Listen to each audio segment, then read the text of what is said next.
All right, turning back to the breaking story right now on North Korea, everyone. The country says it has detonated a hydrogen bomb. The administration says no, it has not. What should the U.S. be doing to contain the North Korean threat amid its efforts to contain the ISIS threat? Joining me right now from Capitol Hill, Republican Congresswoman Marsha Blackburn from Tennessee. Representative Blackburn, good to see you. Good to see you. Thank you. The administration says this was not an H-bomb. You agree with that assessment? I think that we will wait and let the experts tell us. But, you know, Trish, it doesn't matter if it was an A-bomb or an H-bomb or a nuclear device or WMD or biologics. Here is the problem.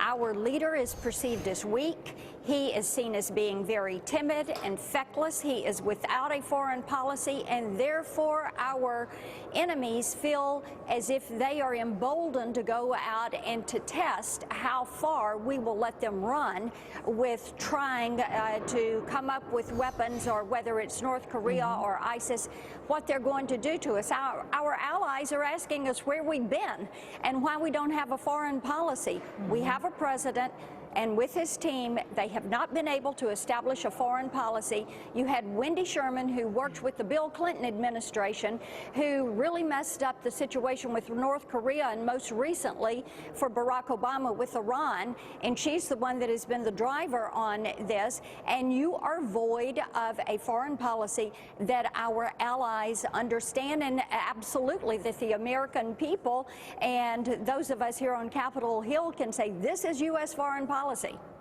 You know, we just heard from General Keane, Representative Blackburn, and he was making the point that this is sort of North Korea trying to get a little attention.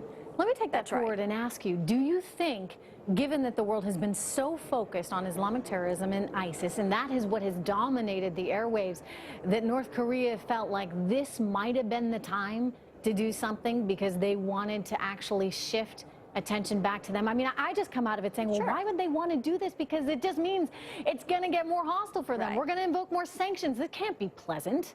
Well, but you have a leader of North Korea, Kim Jong-un, who is a childlike leader, who has a tendency to throw these temper tantrums and to say, look at me. So absolutely, it could be something that is there to get that attention. The point here again is we are not seen as being resolute in standing with an easily understood foreign policy, and we are not coming with our A game when we are working on these issues with our allies. And yes, indeed, should more sanctions be placed? Absolutely.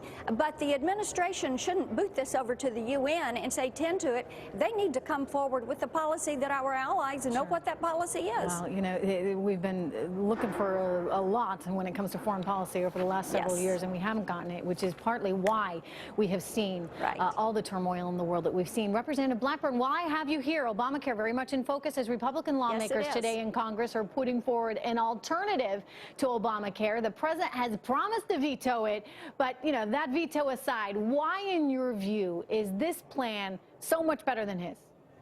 Well, the plan is so much better than his because it would remove Obamacare from the books and allow us to replace it with patient-friendly, patient-first legislation and provisions. What people want are more choice, more options.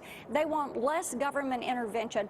Obamacare has proven to be too expensive to afford. And, of course, the lie of 2013 was if you like your doctor, you can keep it. That definitely is something that has been proven to be a falsehood. Well, look, Americans are frustrated with it for sure. We see that from the polling data. You get a lot of lawmakers on your side with this one. But let me ask you, if it doesn't get through the president, and hey, we know it won't. He's already promised that. Do you think it'll resurface under the next administration? Is this a template to move forward with? Absolutely it is. And the thing is, you don't know how far you're going to get with something until you try. And we are bringing this reconciliation bill forward. As you said, the Obamacare provisions it addresses, it also saves over $500 billion off of our federal debt. That's important. We will put this on the president's desk. The president has the opportunity to do what the American people have said they want to see done overwhelmingly. And then if he decides to veto it, it comes back to us, and you never know. We just might have the votes to override that veto. It'll be interesting to watch. It will be. Thank you so much, Congresswoman Blackburn. Thank you. Thank you for joining me.